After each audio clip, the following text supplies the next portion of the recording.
Bienvenidos al podcast del Ministerio de Meditación Bíblica Internacional. Hoy es 11 de octubre y como cada miércoles haremos una pequeña reflexión. Mi nombre es Dulce Lirio Martínez y hoy tomaremos la primera parte del último libro de Jeremías para encontrar algunas enseñanzas.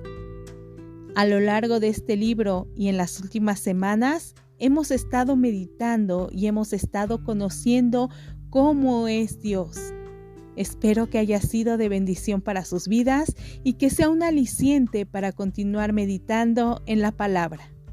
Leeré el pasaje de Jeremías capítulo 52, versículo 1 al 16 en la versión Nueva Traducción Viviente. Pongamos atención y hoy solo sacaremos una enseñanza y sobre esta reflexionaremos en nuestras vidas. Que el Santo Espíritu de Dios nos guíe en este tiempo.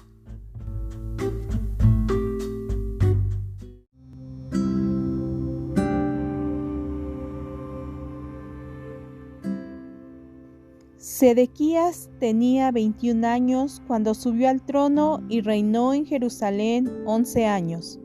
Su madre se llamaba Amutal y era hija de Jeremías de Libna. Sin embargo, Sedequías hizo lo malo a los ojos del Señor, igual que Joacim. Estas cosas sucedieron debido al enojo que el Señor tenía contra la gente de Jerusalén y de Judá, hasta que finalmente los expulsó de su presencia y los envió al desierto. Sedequías se rebeló contra el rey de Babilonia, así que el 15 de enero, durante el 9º año del reinado de Sedequías, Nabucodonosor, rey de Babilonia, dirigió a todo su ejército contra Jerusalén. Rodearon la ciudad y construyeron rampas de asalto contra las murallas. Jerusalén estuvo sitiada hasta el año 11 del reinado de Sedequías. Hacia el 18 de julio del año 11 del reinado de Sedequías, el hambre en la ciudad ya era muy intensa y se había agotado por completo lo último que quedaba de alimento. Entonces abrieron una brecha en la muralla de la ciudad y todos los soldados huyeron.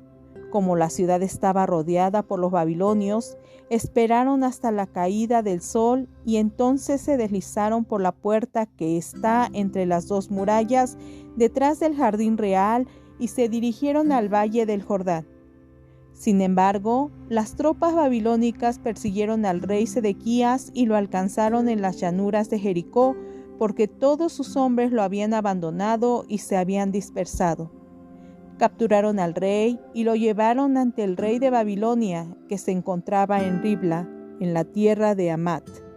Allí el rey de Babilonia dictó sentencia contra Sedequías. El rey de Babilonia hizo que Sedequías observara mientras masacraba a sus hijos. También masacró a todos los funcionarios de Judá en Ribla. Luego le sacó los ojos y lo ató con cadenas de bronce, y el rey de Babilonia lo llevó a Babilonia. Sedequías permaneció allí en prisión hasta el día de su muerte. El 17 de agosto de ese año, que era el año 19 del reinado de Nabucodonosor, llegó a Jerusalén Nabuzaradán, capital de la guardia y funcionario del rey babilónico. Quemó por completo el templo del Señor, el palacio real y todas las casas de Jerusalén. Destruyó todos los edificios importantes de la ciudad. Después supervisó a todo el ejército babilónico mientras derribaba por completo las murallas de Jerusalén. Entonces Nabuzaradán, capitán de la guardia, se llevó cautivos a algunos de los más pobres, al resto de las personas que quedaban en la ciudad, a los desertores que habían jurado lealtad al rey de Babilonia y al resto de los artesanos. Pero Nabuzaradán permitió que algunos de los más pobres se quedaran para cuidar los viñedos y los campos.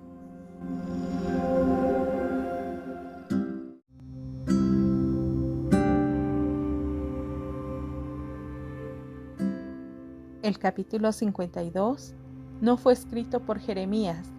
Es un agregado que alguien, inspirado por el Espíritu Santo, añadió a este libro para confirmar que la palabra de Dios se cumple. En este caso, está afirmando cómo el juicio que Dios había advertido a lo largo del libro se cumple. Jerusalén era destruida juntamente con el templo. Entonces, a través de esto, y como resumen de todo el libro de Jeremías, podemos conocer cómo es Dios. Dios es el Dios que cumple su palabra, en este caso de juicio. Pero recordemos, hermanos, que si bien la mayor parte del libro de Jeremías habla de juicio, también hay una parte que habla de restauración, que habla de ese segundo pacto. Entonces, como ejemplo, podemos ver que Dios puntualmente cumplió el juicio contra Jerusalén y el juicio contra las demás naciones. Esto es una seguridad, hermanos, también de que ese segundo pacto prometido se ha de cumplir en el creyente. Nosotros somos beneficiarios de ese segundo pacto. Entonces, a través de esto conocemos que nuestro Señor Jesucristo vino y murió para que a través de su sangre derramada ese segundo pacto fuera efectivo en nosotros. El escritor que añadió el último capítulo a Jeremías tenía en la mente decir que Dios había cumplido su juicio. Pero eso, hermanos, ahora es un aliciente para nosotros para recordar que Dios también cumple su promesa de restauración. Quiero ver una enseñanza acerca de Sedequías. El rey Sedequías ya había sido advertido juntamente con todo el pueblo que se tenía que rendir ante Babilonia. Pero este rey fue rebelde hasta el final.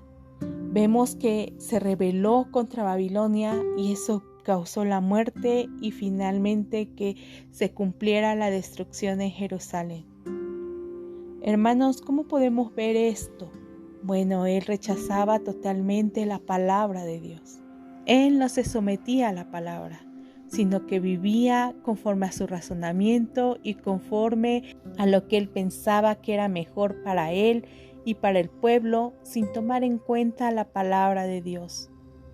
Podemos ver el resultado de esto, hermanos. El resultado de su pecado fue la muerte. Pensemos en nosotros. ¿Qué reacción tenemos cuando escuchamos la palabra de Dios? Que muchas veces no es como esperábamos. Porque yo me imagino que en este tiempo el rey Sedequías lo que esperaba escuchar de Dios es decirle que Dios lo iba a liberar de Babilonia, que Dios iba a venir como ese poderoso guerrero a librarlo del poder de Babilonia. Pensemos en nuestras vidas.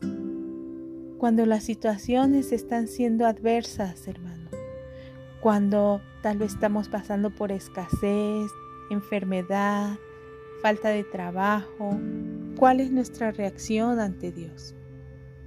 Cuando meditamos la palabra y escuchamos algo que no nos agrada, ¿cómo es que estamos nosotros aceptando la palabra de Dios?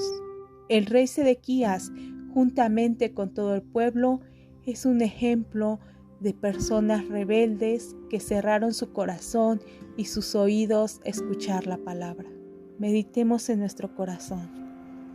El Señor cumple su palabra como lo vimos al principio, ya sea de juicio o de salvación.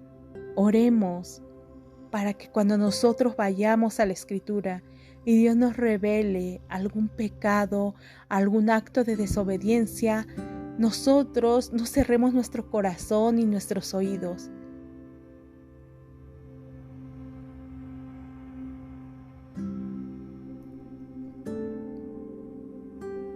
Estemos orando para que nuestro corazón esté dispuesto a que la palabra se haga vida en nosotros. El Señor les bendiga.